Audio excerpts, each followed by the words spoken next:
Hello family, ಎಲ್ರಿಗೂ ನಮಸ್ಕಾರ. Welcome back to my channel. ಇವತ್ತಿನ ಸ್ಪೆಷಲ್ ಚಿಕನ್ ಡ್ರೈ ರೋಸ್ಟ್. ಬನ್ನಿ ಹೇಗೆ ಮಾಡೋದು ಅಂತ ನೋಡೋಣ. ಮೊದಲನೇದಾಗಿ ಇಲ್ಲಿ ಚಿಕನ್ನ ತೊಗೊಂಡಿದ್ದೀವಿ. ಒಂದು ಅರ್ಧ kg ಚಿಕನ್ ಇದೆ. ಇಲ್ಲಿ ಕ್ಲೀನಾಗೆ ವಾಶ್ ಮಾಡಿಕೊಂಡು ಕ್ಲೀನ್ ಮಾಡ್ಕೊಂಡಿದ್ದೀವಿ ಚಿಕನ್ನ. ಇದ್ರ ಜೊತೆಗೆ ಹಸಿಮೆಣಸಿನ್ಕಾಯಿ, ಕೊತ್ತಂಬರಿ ಸೊಪ್ಪು, ಪುದೀನ, ಟೊಮ್ಯಾಟೊ ಮತ್ತು ಈರುಳ್ಳಿನ ತೊಗೊಂಡಿದ್ದೀವಿ. ಈಗ ಒಂದು ಬಾಣಲಿಗೆ 2 ಟೇಬಲ್ ಸ್ಪೂನಷ್ಟು ಎಣ್ಣೆನ ಹಾಕ್ಕೊಬೇಕು. ಎಣ್ಣೆ ಕಾದಾದ್ಮೇಲೆ ಈರುಳ್ಳಿನ ಆ್ಯಡ್ ಮಾಡಬೇಕು. ಈರುಳ್ಳಿ ಚೆನ್ನಾಗಿ ಫ್ರೈ ಆಗಲಿ, ಗೋಲ್ಡನ್ ಬ್ರೌನ್ ಬರಬೇಕು. ಇದ್ರ ಜೊತೆಗೆ ಹಸಿಮೆಣ್ಸಿನ್ಕಾಯಿ ಕೂಡ ಆ್ಯಡ್ ಮಾಡ್ಕೊತಾ ಇದ್ದೀವಿ. ಇಲ್ಲಿ 3 ಹಸಿಮೆಣ್ಸಿನ್ಕಾಯಿ ಇರೋದು, ಯಾಕಂದರೆ ನಾವು ಮಸಾಲ ಪೌಡರ್ ಬಳಸ್ತೀವಿ. ಸೊ ನೆಕ್ಸ್ಟ್ ಇಂಗ್ರೀಡಿಯೆಂಟ್ ನಾವು ಟೊಮ್ಯಾಟೋನ ಆ್ಯಡ್ ಮಾಡ್ಕೊತಾ ಇದ್ದೀವಿ. ಇದು ಚೆನ್ನಾಗಿ ಫ್ರೈ ಆಗಬೇಕು. ಟೊಮ್ಯಾಟೊ ತುಂಬ ಸಾಫ್ಟಾಗಿ ಆಗಬೇಕು, ಅಲ್ಲಿ ತನಕ ಚೆನ್ನಾಗಿ ಫ್ರೈ ಮಾಡ್ಕೊಳ್ಳಿ. ತುಂಬ ಸಿಂಪಲ್ಲಾಗೇ ಮಾಡ್ಬೋದು ಈ ರೆಸಿಪಿನ. ಸೊ ಇದ್ರ ಜೊತೆಗೆ ನಾವು ಶುಂಠಿ ಬೆಳ್ಳುಳ್ಳಿ ಪೇಸ್ಟ್ನ ಆ್ಯಡ್ ಮಾಡ್ಕೊತಾ ಇದ್ದೀವಿ. ನೀವು ಏನೇ ಇಂಗ್ರೀಡಿಯೆಂಟ್ಸ್ ಹಾಕಿದ್ರು ಅಟ್ಲೀಸ್ಟ್ ಒಂದು 2 ಮಿನಿಟ್ಸ್ ಆದರೂ ಫ್ರೈ ಮಾಡ್ಕೊಳ್ಳಿ ಒಂದೊಂದೇ ಇಂಗ್ರೀಡಿಯೆಂಟ್ಸ್ನ. ಸೊ ಅದ್ರ ಫ್ಲೇವರ್ ತುಂಬಾ ಚೆನ್ನಾಗಿರುತ್ತೆ. ಒಂದು ಚಿಕ್ಕ ಬೌಲ್ನಷ್ಟು ಪುದೀನಾನ ಆ್ಯಡ್ ಮಾಡ್ಕೊತಾ ಇದ್ದೀವಿ. ಅದನ್ನು ಚೆನ್ನಾಗಿ ಫ್ರೈ ಮಾಡ್ತಾ ಇದ್ದೀವಿ. ಇದಾದಮೇಲೆ ಚಿಕನ್ನ ಆ್ಯಡ್ ಮಾಡ್ಕೊಬೇಕು. ನೀವೆಲ್ಲ ಇಂಗ್ರೀಡಿಯೆಂಟ್ಸ್ ಚೆನ್ನಾಗಿ ಫ್ರೈ ಆಗಿದೆ ಅಂದಮೇಲೆ ಚಿಕನ್ನ ಆ್ಯಡ್ ಮಾಡಿ. ಜೊತೆಗೆ ಇಲ್ಲಿ ಸ್ವಲ್ಪ ಕಲ್ಲುಪ್ಪನ್ನ ಬಳಸ್ತಾ ಇದ್ದೀವಿ. ರುಚಿಗೆ ತಕ್ಕಷ್ಟು ಕಲ್ಲುಪ್ಪು, ಅರಿಶಿನ ಬಳಸ್ತಾ ಇದ್ದೀವಿ 1/4 ಟೇಬಲ್ ಸ್ಪೂನಷ್ಟು.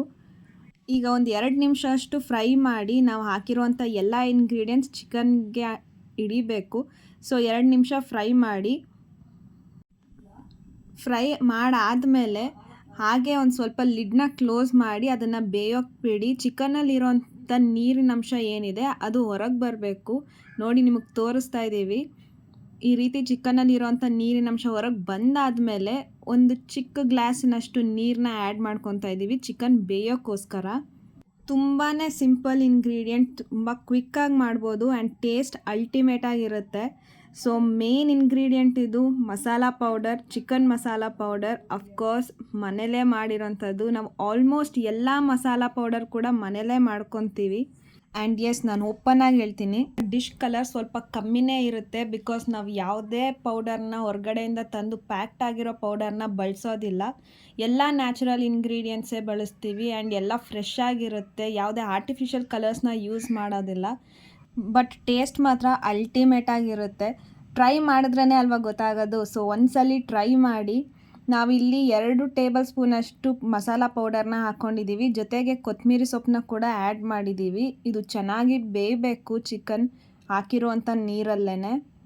ಚಿಕನ್ ಎಷ್ಟು ಚೆನ್ನಾಗಿ ಬೇಯಿಸ್ಬೇಕು ಅಂತಂದರೆ, ನಾವು ಅದು ಒಂದು ಪೀಸ್ನ ಮುರಿದಾಗ ಬೆಣ್ಣೆ ಥರ ಪೀಸ್ ಆಗಬೇಕದು. ಅಷ್ಟು ಚೆನ್ನಾಗೇ ಬೆಂದಿರಬೇಕು ಚಿಕನ್ನು. ನೋಡಿ, ಹಾಕಿರುವಂಥ ಸ್ವಲ್ಪ ನೀರಲ್ಲೇ ಚಿಕನ್ನ ಚೆನ್ನಾಗಿ ಬೇಯಿಸ್ಕೊತಾ ಇದ್ದೀವಿ. ಆ್ಯಂಡ್ ನಿಮಗೆ ಚಿಕನ್ ಮಸಾಲ ಪೌಡರ್ ಬೇಕು ಅಂತಂದರೆ ಕಾಮೆಂಟ್ ಮಾಡಿ, ಖಂಡಿತವಾಗ್ಲೂ ಹೇಳ್ಕೊಡ್ತೀವಿ. ಪೌಡರ್ ಪ್ಯಾಕ್ನ ತಂದು ಅಡುಗೆ ಮಾಡೋಂಥದ್ದು ಇದ್ದೇ ಇರುತ್ತೆ. ಸೊ ಫ್ರಮ್ ದ ಸ್ಕ್ರ್ಯಾಚಿಂದ ಸ್ಟಾರ್ಟ್ ಮಾಡಿ. ನೀವು ಮಾಡಿರೋಂಥ ಅಡುಗೆ ಟೇಸ್ಟ್ ಬೇರೆ ಲೆವೆಲಲ್ಲೇ ಇರುತ್ತೆ.